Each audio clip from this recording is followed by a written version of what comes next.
नमस्कार, जनतंत्र टीवी देख रहे हैं आप। मैं हूं आपके साथ साहिल धुलिया। हमारी इस खास पेशकश अग्निपथ सवाल और सच में आप सभी का स्वागत है।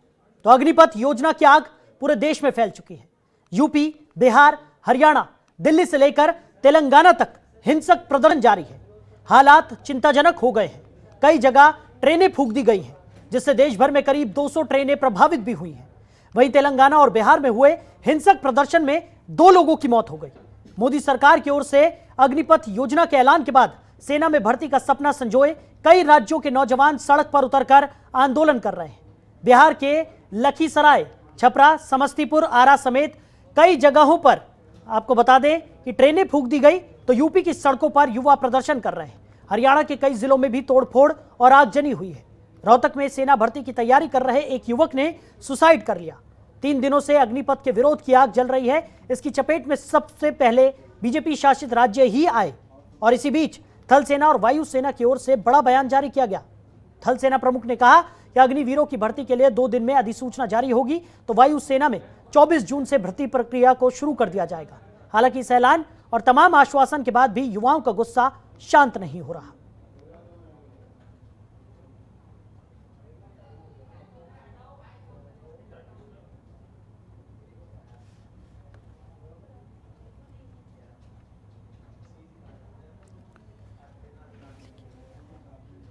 तो अग्निपथ योजना के खिलाफ देश भर में उग्र प्रदर्शन हो रहे हैं। इस योजना के खिलाफ सबसे पहले बगावती सुर बिहार से निकले थे और इस वक्त सबसे ज्यादा बवाल बिहार में ही हो रहा है।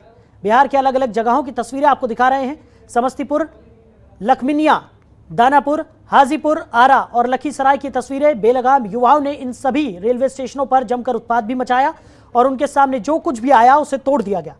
तो उग्र युवकों ने लखीसराय समेत कई जगहों पर ट्रेनों में आग भी लगा दी। अग्निपथ योजना को लेकर बिहार में विरोध के दौरान कुल 4 ट्रेनों को आग के हवाले कर दिया गया। इन ट्रेनों में Vikramshila express, Lohit express, Muzaffarpur Bhagalpur intercity और बिहार संपर्क क्रांति शामिल है। युवकों ने न सिर्फ ट्रेनों में आग लगाई बल्कि रेलवे स्टेशनों पर भी जमकर तोड़फोड़ की। स्टेशन पर मौजूद दुकानों, रेस्टरूम, पंखे और लाइटों को भी तोड़ दिया गया। अग्निपथ के खिलाफ प्रदर्शन की वजह से अब तक 200 से ज्यादा ट्रेनें बाधित हो चुकी हैं। 35 ट्रेनें कैंसिल की गई हैं, वहीं 13 को कम दूरी पर ही खत्म कर दिया गया है।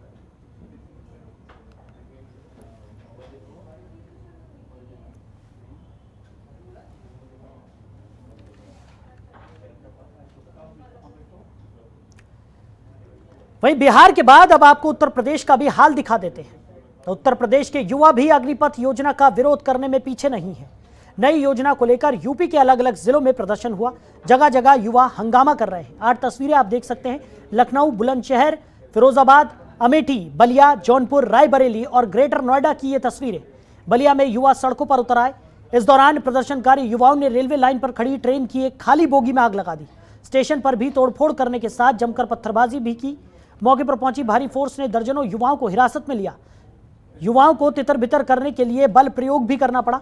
वहीं वाराणसी कैंट रेलवे स्टेशन पर भी अग्निपथ योजना को लेकर विरोध और हंगामा हुआ।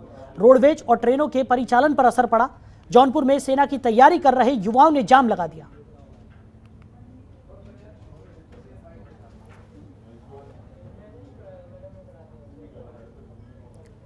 तो केंद्र सरकार की अग्निपथ योजना के खिलाफ देश के कई राज्यों में विरोध प्रदर्शन शुरू हो गया है। बिहार, उत्तराखंड, राजस्थान, मध्य प्रदेश, हरियाणा, दिल्ली के अलावा उत्तराखंड में भी अग्निपथ योजना का विरोध देखने को मिल रहा है।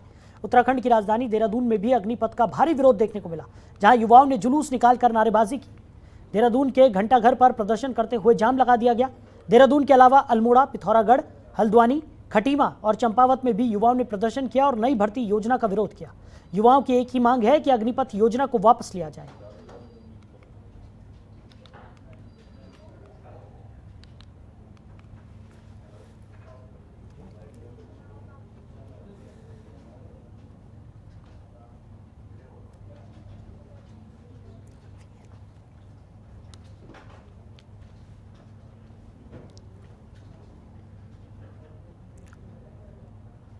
तो पूरे देश भर में अग्निपथ योजना को लेकर प्रदर्शन देखने को मिल रहे हैं, युवा सड़कों पर उतरे हुए हैं। लगातार कई जगहों से ऐसी ऐसी खबरें निकलकर सामने आ रही हैं कि कई जगहों पर आगजनी की गई, कई जगहों पर जो युवा हैं वो सड़कों पर जाम लगाते हुए नजर आए।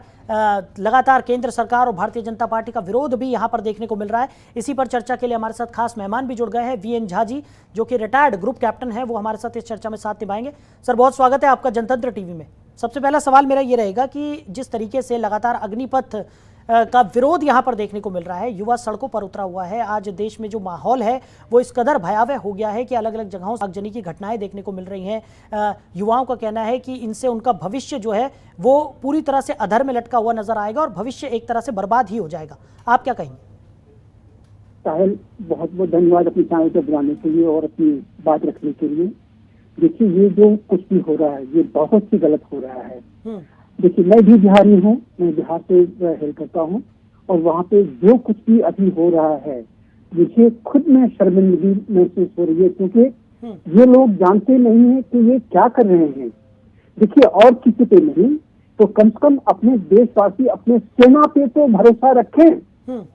अपनी सेना, चाहे वो आर्मी चीफ हो, चाहे एयरफोर्स चीफ हो, चाहे नौसेना चीफ हो, ये बार बार आके सबों से कह रहे हैं कि ये जो अग्निपथ स्कीम है ये हमने बड़े मेहनत से बनाई हुई है और ये हमारे लिए फायदेमंद है और आज भी ये वक्त आया हुआ है। तो आपके चैनल के माध्यम से मैं सारे बिहारियों से और पूरे भारतवासियों से मैं अनुरोध करता हूँ, रिक्वेस्ट करता हूँ, निवेदन करता हूँ कि और किसी पे नहीं तो कम से कम अपनी सेना पे तो भरोसा रखिए। सेना अपनी जान न्यौछावर करती है देश के लिए और वही सेना के चीफ आपसे बार बार कह रहे हैं कि ये अग्निपथ स्कीम हमारे लिए बहुत ही फायदेमंद है और हमारे लिए नहीं, आपके लिए भी, जो प्रत्याशी हैं उनके लिए भी फायदेमंद है। अब मैं आपको बताता हूँ, एक थोड़ा सा उदाहरण देता हूँ। आपके पास में लगभग 1.5 मिनट समय है? जी जी, बोलिए। मैं आपको एक उदाहरण देता हूँ। मान लीजिए आप सेना के चीफ हैं, आप सेना में भर्ती करना चाहते हैं। आपके पास में अभी मजबूरी ये है कि आपका LOC, आपका 4,500 किलोमीटर का LOC दोनों एक्टिव है और आपको सिपाही चाहिए उन ग्राउंड पे। अब ऐसे में बहुत कम समय में आपको ये सब कुछ होना है, क्योंकि पीछे जब कोरोना काल था तब आप नहीं कर पाए थे। तो अभी के दिन जी आप मान लीजिए मैं बिहार हूँ, मेरे पास में मुझसे आप 100 सेना चाहते हैं। नॉर्मल स्थिति में जब नॉर्मल प्रक्रिया थी आप मुझसे 100 सैनिक के लिए कहते, लेकिन आज अग्निवीर में आप मुझे कह रहे हैं कि आप मुझे 400 सेना दीजिए, जिसमें से कि वो 100 सैनिक जो हैं जो परमानेंट होने वाले हैं उनको तो हम रखेंगे, बाकी 300 को हम 11 लाख या 12 लाख रुपए के साथ में 4 साल के बाद में ट्रेनिंग देके हम आपको लौटा देंगे। तो मैं क्या करूंगा? मेरी तो ये वाहवाही हो गई, मेरी तो 5 उंगली घी में हो गई कि मेरे जो 100 सैनिक जाने वाले थे आर्म फोर्सेस में वो तो चले ही गए, उसके अलावे मेरे 300 और गए हुए हैं जो वहां पे सेना में रहते हुए हम आमदनी करते हैं, कमा रहे हैं, और जब वो 3 साल के बाद बाहर आएंगे तो उनके पास में 12 लाख रुपया होगा। वो चाहे तो अपना एजुकेशन, हायर एजुकेशन उसके बाद कर सकते हैं, अपना स्वरोजगार खोल सकते हैं और कोई सर्विस ले सकते हैं, क्योंकि आजकल बहुत सारे ऐसे एजेंसी हैं जो आगे आ रही हैं कि जो अग्निवीर वहां से निकलेंगे हम उनको एब्जॉर्ब कर लेंगे। तो ये सारी चीजें आपके लिए सहायता खुल जाएगी। तो मेरी तो वाहवाही हो गई। अब बताइए मैं क्या करूं? क्या मैं अपने बच्चों को या मैं अपने नागरिकों को कहूं या नहीं कहूं कि तुम अग्निवीर जरूर ज्वाइन करो? तो साहिब जी, जो बॉटम लाइन है वो ये है कि ये बहुत ही फायदेमंद है लोगों के लिए और सेना के लिए। बताता हूं मैं आपको, जो सेना आज के दिन हमसे 100 सैनिक लेती एम्प्लॉय करने के लिए, उनको 400 मिल रहे हैं और वो 400 6 महीने के ट्रेनिंग के बाद, या अगर उनकी 6 महीने में ट्रेनिंग कभी पूरी नहीं हुई सेटिस्फैक्टरी तो 7 महीने चलेगी, 8 महीने चलेगी।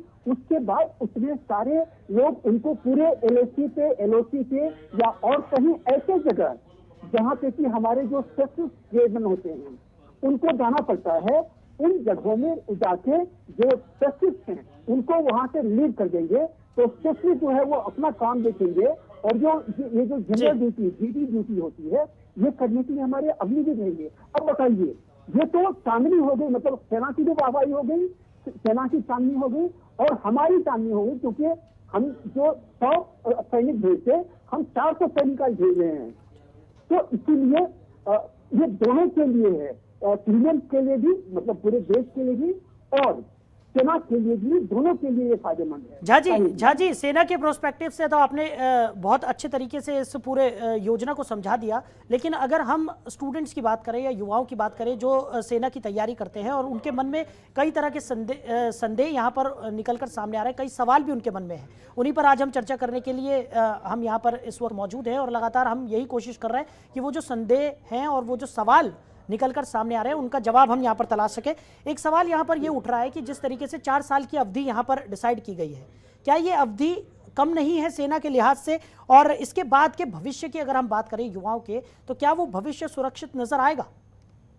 देखिए आचार्य जी, जब हम लोग फौज में जाते हैं वो अपने फ्यूचर के लिए नहीं जाते हैं, हमारे पास में वो जज्बा होता है कि हम देश के लिए जाते हैं, चाहे वो 1 साल के लिए जाएं, चाहे हम अपने जिंदगी भर के लिए जाएं, देश के लिए जाते हैं। वहाँ पे कमाने के लिए नहीं जाते हैं, वहाँ पे एम्प्लॉयमेंट के लिए नहीं जाते हैं।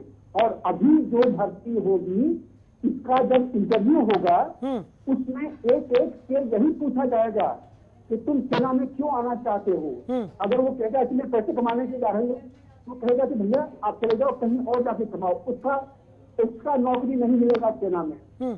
जिसके पास में जज्बा है कि मैं देश के लिए सेवा करना चाहता हूँ, चाहे वो 1 साल के लिए हो, चाहे 4 साल के लिए हो या जिंदगी भर के लिए हो, क्योंकि याद रखिए इनमें से 25% जो है उनका परमानेंट एम्प्लॉय भी होने वाला है। तो ये जज्बा होना चाहिए उस आदमी के अंदर में।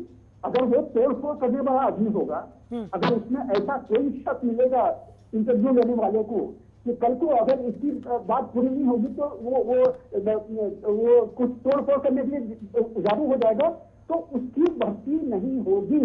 इसीलिए आप ये याद रखें कि जिनकी भी भर्ती होती है, जो भी सेना में जाएंगे, वो अपनी सेना में देश की रक्षा के लिए जाएंगे, अपने जज्बे के लिए जाएंगे, पैसे के लिए। एक और बड़ी बात आपने पूछी कि ये जो विद्यार्थी हैं इनका भविष्य क्या होगा। देखिए ये 10 के स्टूडेंट होंगे या 12 के स्टूडेंट होंगे, अगर 10वीं पास करके जाएंगे तो सरकार ने उनको ऑलरेडी कहा है कि दूसरे साल से इनको NIOS national institute of open schooling, इसके थ्रू हम 12वीं करवा देंगे। तो सेना में रहते हुए, काम करते हुए, तनख्वाह लेते हुए इनकी 12वीं पूरी हो जाती।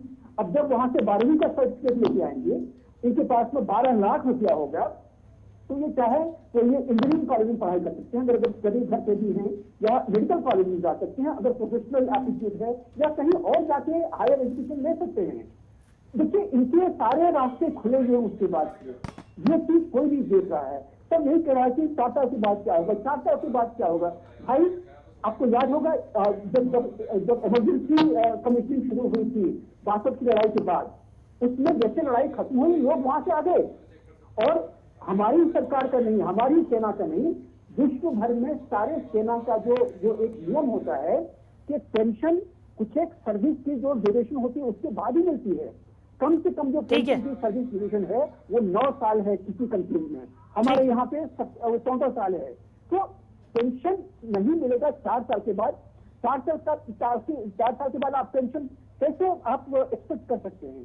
तो आपको 12 लाख रुपए मिल रहे हैं, उसको लेके आपको जो करना है करो। और ये जानिए कि ये जो 4 साल आपके दे हुए हैं, इसमें आपकी पढ़ाई भी हुई है, इसमें आपकी जो स्किल ट्रेनिंग होती है वो भी हुई है, और उन स्किल ट्रेनिंग को लेके आप जहां भी चाहें जा सकते हैं। ठीक है झा जी वापस लौटूंगा मैं आपके पास।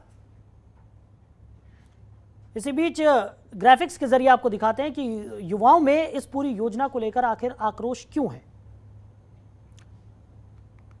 तो सवाल है कि 4 वर्ष की अवधि बहुत छोटी है, सैन्य सेवा देने के बाद भविष्य असुरक्षित हो जाएगा। और इसका जवाब है कि सेवा पूरी करने के बाद जो बिजनेस करना चाहेंगे उन्हें एक मुश्त मिली रकम से मदद मिलेगी। जो रिटायर्ड अग्निवीर आगे पढ़ना चाहेंगे उन्हें 12वीं कक्षा के बराबर का प्रमाण पत्र दिया जाएगा।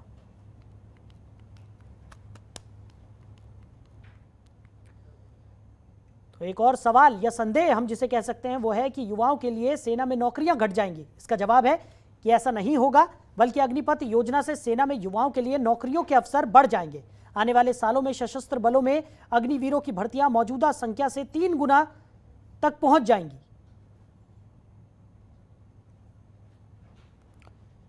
तो लगातार चर्चा के लिए हमारे साथ वीएन झा जी, जो कि रिटायर्ड ग्रुप कैप्टन हैं, वो लगातार हमारे साथ बने हुए हैं। झा जी, जिस तरीके से हम लगातार चर्चा कर रहे थे कि कई सारे सवाल यहाँ पर युवाओं के मन में है और उसी को लेकर आक्रोशित वो नजर आ रहे हैं, और जिस तरीके से ये प्रदर्शन देखने को मिल रहा है उसने काफ़ी ज़्यादा भयावह स्थिति यहाँ पर पैदा कर दी है। उसी में एक सवाल ये है कि अग्निपथ स्कीम कई रेजिमेंट्स की संरचना को भी यहाँ पर बदल सकती है, क्या ऐसा माना जा सकता है? नहीं, देखिए, ये जो अभी जो एम्प्लॉयमेंट होने जा रहे हैं, हाँ। ये महज 3% है सेना का। तो ये 3% जिस भी कंपनी में जाएंगे, जिस भी रेजिमेंट में जाएंगे, जिस भी ब्रिगेड में जाएंगे या डिवीजन में जाएंगे, हाँ। ये बहुत छोटा सा हिस्सा होंगे इसके। और और याद रखिए, इनको सिर्फ 6 महीने की ट्रेनिंग मिली है, जो कि जनरल ड्यूटी है। तो जनरल ड्यूटी वाले जो यूज होते हैं सेना में, इनको फायरिंग का, इनको टारगेट शूटिंग का वो ट्रेनिंग दिया जाता है।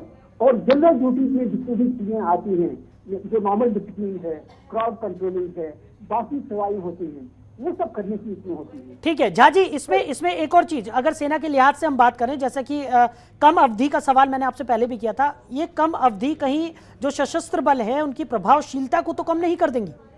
बिल्कुल नहीं। हाँ। देखिए, आज के दिन में क्या होता है, मैं आपको एक एयरफोर्स का एग्जाम्पल देता हूँ। आज के दिन में जितने भी किसी भी एयरफोर्स स्टेशन में चले जाइए, अगर आप फ्लाइंग स्टेशन है, हाँ। तो वहां पे मान लीजिए अगर 1000 आदमी है, तो उस 1000 में से 25%, 20 या 25% किसी भी समय में जनरल ड्यूटी में होते हैं। जैसे एस्कॉर्ट ड्यूटी हो गई, गार्ड ड्यूटी हो गई, नाइट शिफ्ट हो गई, कैंटीन हो गया, कहीं पे परेड है, कहीं और चीज है। इसलिए लगभग हमारे 20 से 25% जो है वो ट्रेन मैन पावर, जो हाईली स्किल्ड हैं, वो लगे रहते हैं। अब कल को मान लीजिए जब ये अभी नहीं आएंगे वहां पे, ये जनरल ड्यूटी में ये माहिर हैं, तो वो 25% जो है वो 1000 का, तो 250 आदमी इसका भार वो लेंगे वहां पे। और ये कितना बड़ा रिलीफ होगा जब 250 ट्रेन मैन पावर उस एयरफोर्स स्टेशन को मिलेगा काम करने के लिए, जो अदरवाइज किसी और ड्यूटी में लगा होता है। देखिए कितनी बड़ी राहत मिलेगी उस स्टेशन को, उसका जो स्किल आउटपुट है, उसका जो जनरल आउटपुट है, कितना बढ़ जाएगा। तो ये सब चीजें लोगों को देखनी चाहिए। इसलिए ठीक है, किसी भी तरह की क्षति जो है वो होगी नहीं। और मैं फिर से दोहराता हूँ, आप अपने सर्विस चीफ से फौजियों पे जो फौज है उसके ऊपर में भरोसा कीजिए। जब उन्होंने पिछले 6 महीने के मंथन के बाद आज को उन्होंने ये डिसीजन लिया हुआ है कि हम ये अग्निवीर लेंगे, जितना हमारा नॉर्मल वैकेंसी से है उससे 4 गुना लेंगे। उस 4 गुना में से 1 गुना जो है उसको हम आगे बढ़ाएंगे, जो सबसे अच्छे हैं। ठीक है झा जी, मोटो है, जिनका सब कुछ है, उनको ऊपर लेके जाएंगे, उनको परमानेंट करेंगे।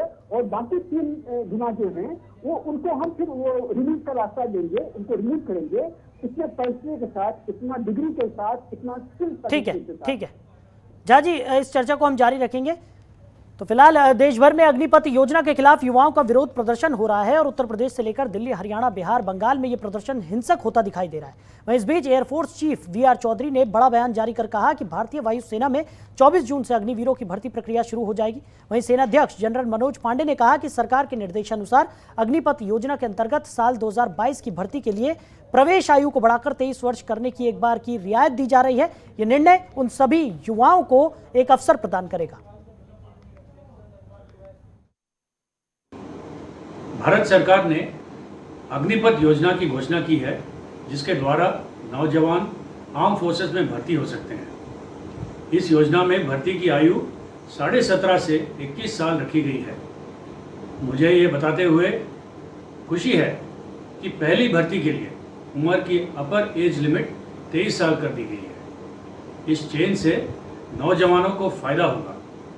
मुझे भरोसा है कि युवा बड़ी संख्या में भर्ती के लिए अप्लाई करेंगे। वायुसेना की भर्ती प्रक्रिया 24 जून से आरंभ होगी। जय हिंद।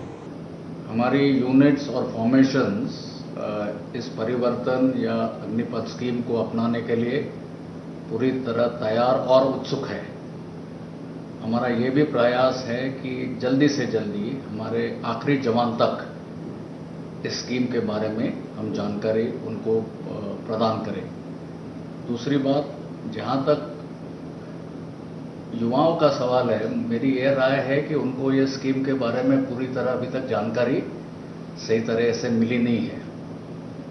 एक बार ये समझ जाएंगे पूरे स्कीम के बारे में तो उन्हें विश्वास होगा कि यह स्कीम न सिर्फ युवाओं के लिए बल्कि राष्ट्र और भारतीय थल सेना तीनों के लिए फायदेमंद और जरूरी है।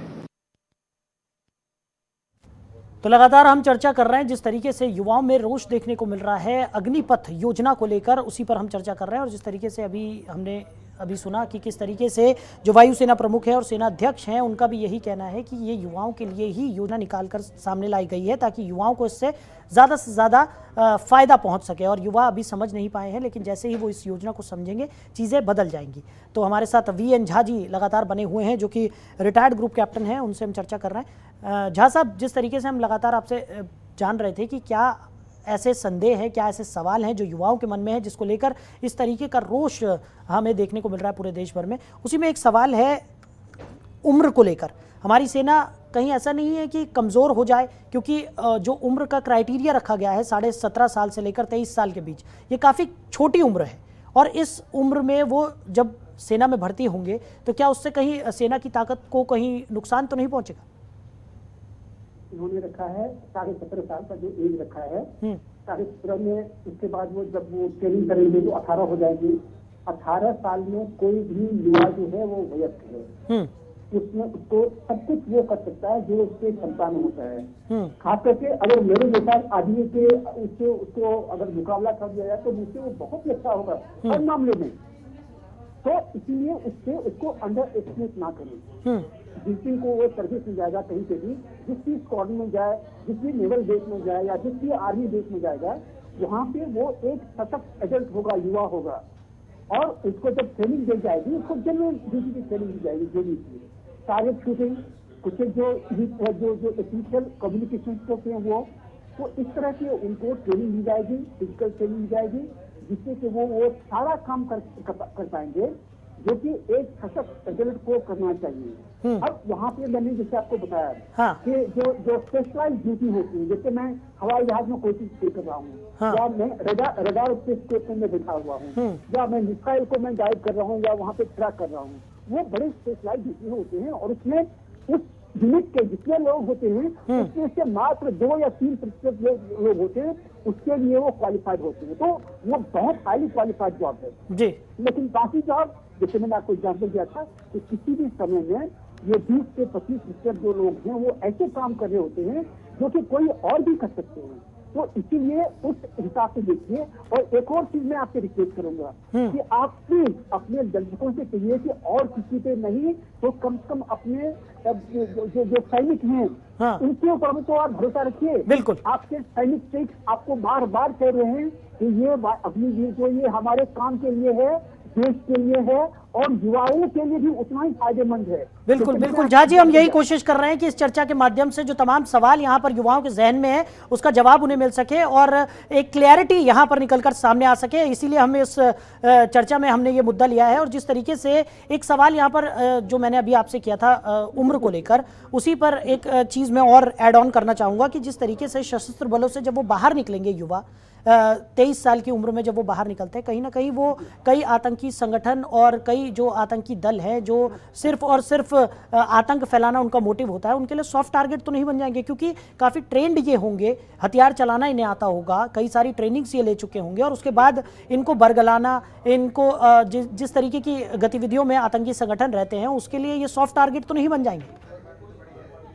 साहिल जी, आज के दिन में भी देश में एक कमीशनिंग है जिसको बोलते हैं शॉर्ट सर्विस कमीशन। इसमें लोग 7 से लेकर 9 साल तक रहते हैं, उसके बाद फिर वहाँ से वो रिलीज लेके रिटायरमेंट लेके आते हैं, लेकिन उनको ये पेंशन नहीं मिलती है, बिना पेंशन के होते हैं। तो वहाँ से आने के बाद फिर उनके लिए देश में, जैसे मैंने कहा ना कि आज जो अग्निवीर के लिए है वो पैरामिलिट्री फोर्सेस है, बाकी जो पुलिस संस्थानें हैं, CRPF है, ये सब अपने दरवाजे खोल रहे हैं और ये पहली बार शुरू हुआ है। तो इसलिए थोड़ा समय दीजिए, इस तरह से दरवाजे खुलते जाएंगे। जैसे कि हमारे लिए जो शॉर्ट सर्विस कमीशन में जो पहले लोग निकलते थे उनके लिए कितने दरवाजे खुले हुए हैं, तो इसी तरह से इनके लिए भी बहुत दरवाजे खुले होंगे।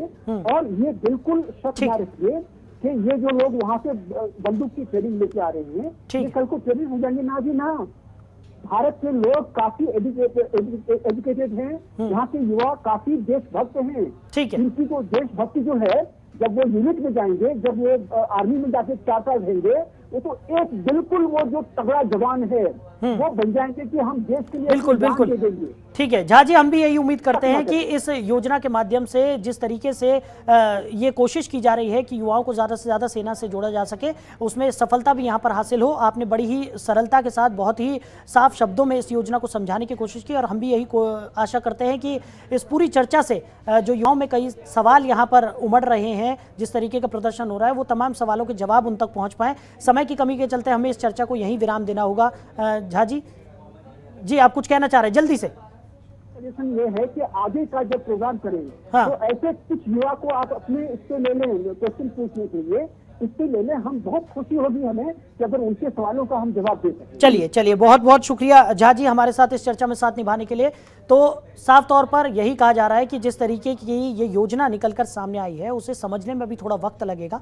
अभी युवाओं को इस योजना के बारे में ज़्यादा जानकारी नहीं है। जैसे जैसे वो इस योजना को समझते जाएंगे, उनके लिए जो तमाम दरवाजे हैं उनके भविष्य के लिए, उनसे जो उनके भविष्य को और बेहतर बनाने में सहायता करेंगे, वो तमाम दरवाजे भी यहाँ पर खुलते जाएंगे। सेना का भी यही कहना है, उनका यही कहना है कि इस योजना को समझिए और उसके बाद किसी कंक्लूजन पर पहुंचिए। फिलहाल जिस तरीके का माहौल बना हुआ है, वो माहौल आगे क्या रंग लेता है ये देखने वाला समय ही बताएगा। फिलहाल इस खास पेशकश में मेरे साथ इतना ही। बने रहिए और देखते रहिए जनतंत्र टीवी। नमस्कार। खबरों के निष्पक्ष विश्लेषण के लिए सब्सक्राइब करें Jantantra TV and press the bell icon. Never miss any update.